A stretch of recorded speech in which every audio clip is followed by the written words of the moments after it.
सोनम वांगचुक यांनी उपोषण सोडल्यानंतरही जंतर मंतरवर जमलेला जमाव आंदोलनावर ठाम आहे।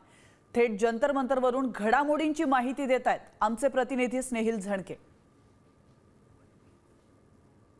24 जुलैची ही रात्र अत्यंत महत्त्वाची होती, कारण 23 तारखेला रात्री 6 वाजेपासून इथली जी आजूबाजूची दुकानं जी आहेत दिल्लीतल्या जंतर मंतरच्या आसपासची ती बंद करण्यात आली होती आणि त्यानंतर 20 पोलिसांच्या गाड्या ज्या आहेत बस त्या जंतर मंतरच्या दिशेने आल्या होत्या। त्यामुळे इथं नेमकं काय घडतंय हे पाहणं महत्त्वाचं होतं।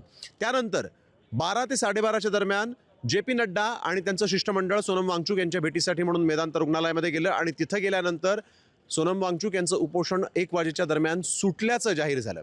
त्यानंतर अर्ध्याच तासाने बरोबर अभिजित दिपके जे आहेत कॉकरोच जनता पार्टीचे संस्थापक, त्यांनी या ठिकाणी एक ट्विट केलं की सोनम वांगचुक सरांनी उपोषण जरी सोडलं असेल तरी जंतर मंतरवर जे माझ्या मागे आहे तिथे सुरू असलेलं आंदोलन जे आहे, जो ठिय्या जो आहे तो मात्र सुरू राहणार आहे जोपर्यंत धर्मेंद्र प्रधान राजीनामा देत नाहीत तोपर्यंत।